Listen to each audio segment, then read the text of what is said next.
Hello everyone. So today we're going to take a look at Cubase's Media Bay. So if you don't know what it is, like I did for quite some time, if you hit the F5 button on your keyboard, this silly looking window, this is the Media Bay. So what this does is it organizes all of your audio files, MIDI loops, MIDI files, all of these different categories here. It organizes that into certain categories, subcategories, styles, etc., etc. And it kind of makes it so that you can browse through all of these different samples and whatnot in a kind of streamlined way. And then you can import them into your session that you're working on quite easily. So this is really handy for production. It's basically a production tool. So you're going to be browsing all of these things and just importing them into your session, and you can preview all of these things while you're playing your session, which is really cool. So first things first is you got to know where all of your stuff is situated. And by stuff I mean all of your audio loops, all your MIDI, whatnot. You got to figure out where it is, and then you're going to want to organize the media bay as per what you have on your computer.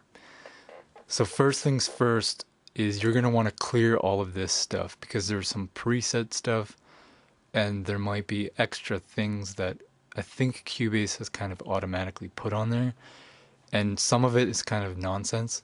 So what you want to do is select each one of these and then hit the X button here, which removes this preset thing. So I'll do a demonstration here. This is the Vst Sound, which is all of Cubase's or Steinberg's kind of library stuff.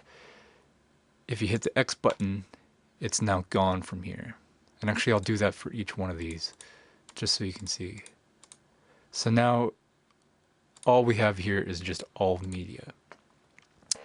So next you want to go down on this side, which is the file locations, and it has all the folders.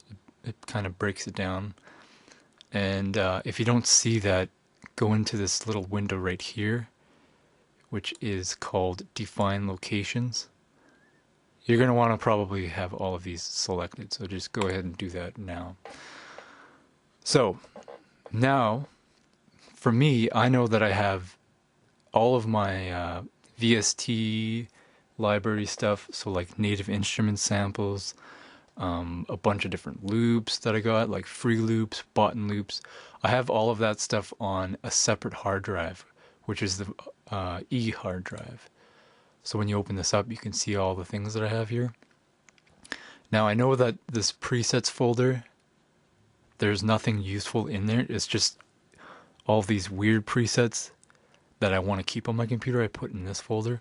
So I don't need that, so I deselected this. But everything else is selected.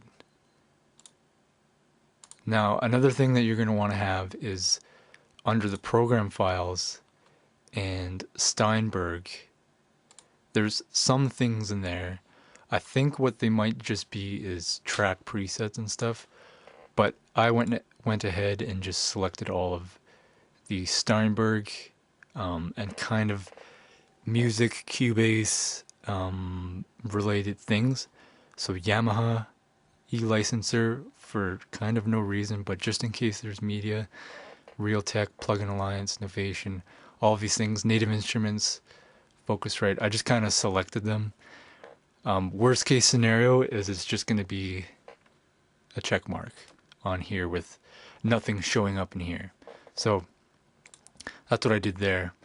Another thing I know that I have is I have Ableton Live Lite, Ableton Live 9 Lite, which has some loops and samples in there. And where those are situated is in user, whatever your computer user is, in documents, and then in Ableton right here. So there's racks, library, etc., etc. And then I just selected that. I also selected, what else? Native instruments, all that kind of crap. You can do that too, but I don't think that's necessary. There's probably nothing in there anyways. So there's that. And then the VST Sound, which is Steinberg's kind of library stuff.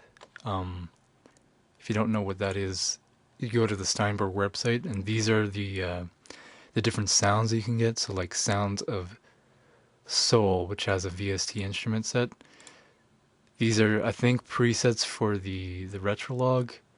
So if you buy this thing and you go into Cubase, it's going to show up here under a thing, and you just checkmark the box. So I have all of these checkmarked, and now that we have all of this stuff in the media bay and it recognizes where they are, I don't want to have to kind of figure out where all of these things are coming from. What I want to do is have them organized in a way that, let's say I wanted to browse just native instrument things, I could have that set up. So how you do that is go into wherever you want to. So like the native instruments library right here. If you right click, or sorry, not right click. If you go right here, define selected media node as a new location. You do this, native instruments library. Just name it, whatever. I'm going to keep it like this. Hit OK. And now you can select all media or just the native instrument media. Now, you don't have to do this, but I would recommend doing it because then you know where you're searching. And that's kind of the way my brain works, is if I'm looking for native instrument things, I want to browse just native instrument things. If I want just all the stock Cubase things, then I want to go into VST Sounds, and rather than going into this library and potentially unclicking things or whatnot, I could just click here and go boop, VST Sounds. So let's also do this. Add the E library, add the C library, and add the VST Sound. So now we have all of these different categories. Let's click All Media, and we'll start browsing.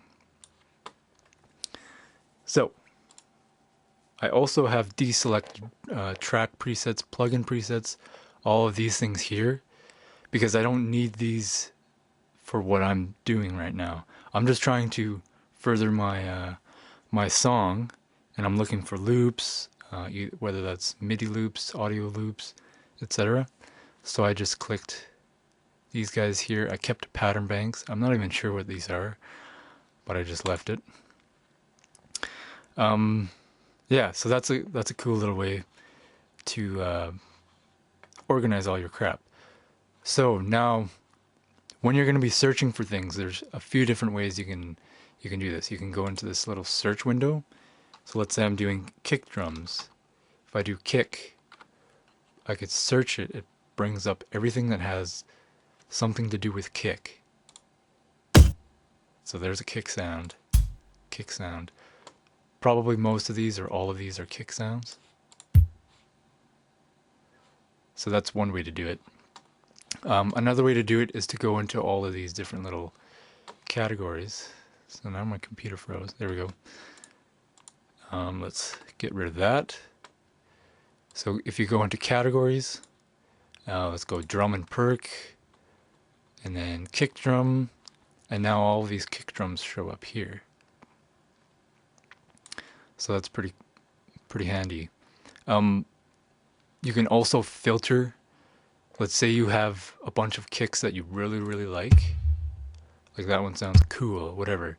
You can rate it number 5 because I want to use this in one of my sessions later on, but not in this one. But it's a cool kick, rate it 5. That one's quite punchy, but I'm not dead set I'm going to be using it. Rate it 4. So now whenever I'm filtering, when I'm starting a new song, I can filter by rating. So all of the really wicked sounding stuff that I've heard previously, they all kind of just show up here. Or 4. So 4 and 5 show up. That's a good little way to filter through all the crap. So let's say I really hate this kick, but I don't want to take it out of my thing. If I just rate it 1, if I go to 2 and up, it's not going to show up. So yeah, that's one way to do it. The cool thing with this too here in this little search results area is you can shuffle the results. So instead of every time I start a new session and I'm looking through these kicks, what shows up first is always going to be this kick, then this kick, then that kick. If you shuffle the results, every time something new comes up at the top, and it's not organized alphabetically or by subcategory, all those different things. It's not organized in any way. It just reorganizes everything, shuffles it, and makes it so it's more fresh. Yeah, so that's the way to browse and stuff. Showed you the shuffle and the rating. So let's go with some MIDI loops. So now I'll show you in this session how I would kind of work this through. So yeah, I'll open up the Midi Bay. If I start playing the song and I'm looking for just a pad section, and I don't really care what it is, but I want it to be ambient and chill. So let's do this. Only MIDI loops, synth pads. I had this one at the bottom that was sounding, yeah, okay. So if I play the song, and I start browsing,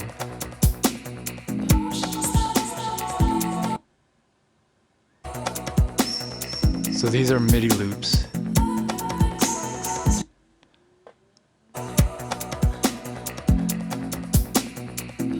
You can hear they're all out of tune. So if this button is engaged, this link playback to chord track, if you engage that and you have an actual chord track, and I have one set up here with the actual chords, then when you're browsing here, it's gonna match to that.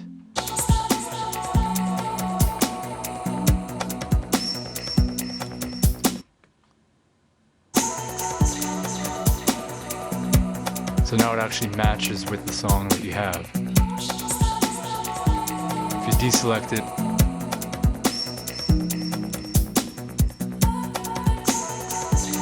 you can definitely hear the difference.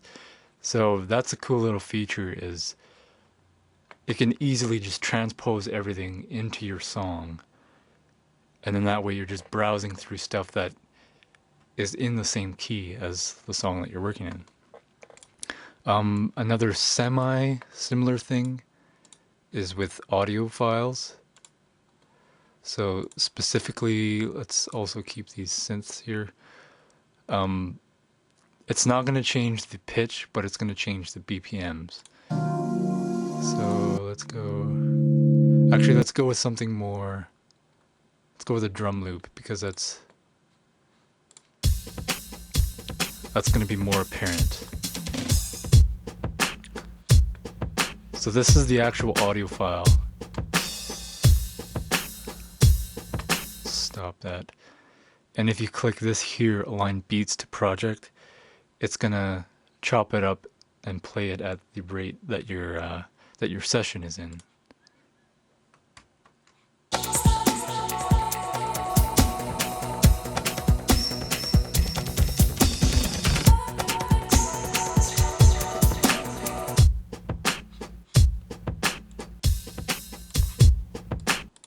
So that's pretty self-explanatory. You can also click this button. So wait for project to play.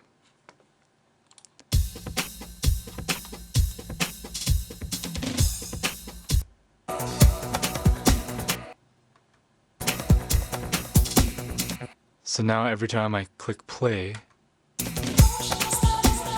it's triggering this. So I don't have to click play and then click on the sample. It's just kind of syncing it up more conveniently for you. So that's cool. That's kind of the basic stuff. Just a general overview of how to browse and find the things.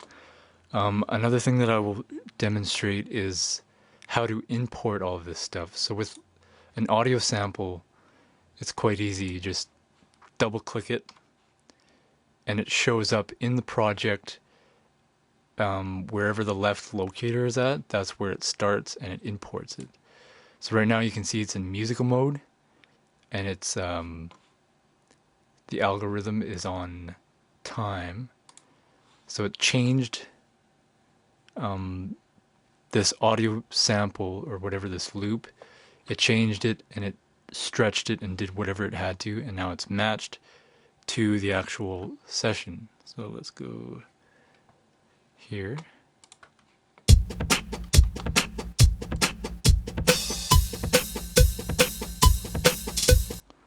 So now it's ready to be used in this project.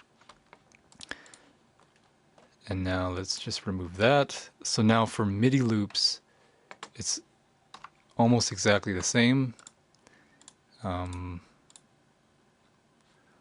Let's go back to that synth pad. You double click it. It shows up at the left locator. Okay, let's do that again.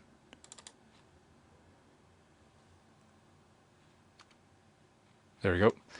It shows up, it creates a VST track, VST instrument track. So what it's done is it's already assigned the pad shop instrument and put a MIDI file here with the MIDI data. And it also has put in an insert. So there's a chorus insert. There's a few things on the channel strip here. The compression, something else to do with the EQs here. The EQs, it's changed that too. And I'm assuming this stuff is already preset, so when you're in the media bay, that's what you're actually hearing, is all of this stuff added to it. And that's why when you import it into your session, it's already assigned. So there's that. When you import MIDI data, it's doing a few more things to what you're importing here. And lastly, I'll just give you another tidbit here, is when you do have these chord tracks in your session, but let's say because of this file I don't think is already synced to the chord track, once you've imported some MIDI data, all you have to do is go to this chord track section of the track. In the follow chord track, you can either put it on auto, and it'll kind of sync with whatever's on your chord track, or you can put it on chords, or scales, or roots, that kind of stuff. Normally you just want to have it on with the chords, and then you want to click either follow directly or synchronize, and then you can click this analyze chords, and what that'll do is it'll change the chords to sync with your chord track.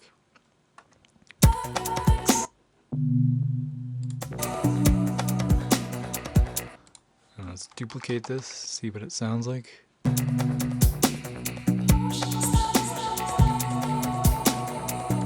Let's go off.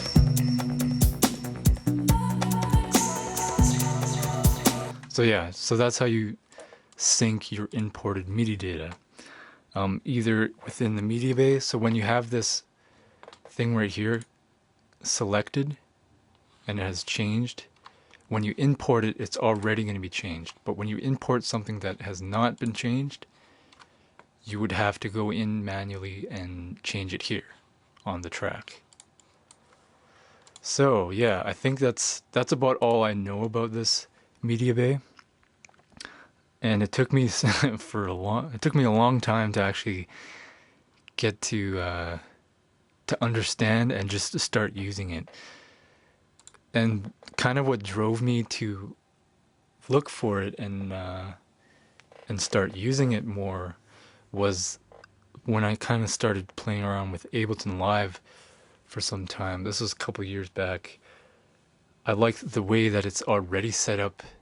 It kind of has a media bay built into its main system, so you're always browsing and doing that on the left-hand side, and it's just kind of built that way. Whereas Cubase, it has a thing to browse through, but you have to kind of get to know it. It's not self-evident. So once I learned Ableton, I really liked how it was doing that. I immediately looked for Cubase, like what can Cubase do? Like why can't Cubase do this? And then I figured out, oh, there's this media bay and you just do this. Then it's doing pretty much exactly what Ableton is doing. And then I was like, oh, well, there it is. I just wasn't using it for all these, whatever, couple 3 years or whatever.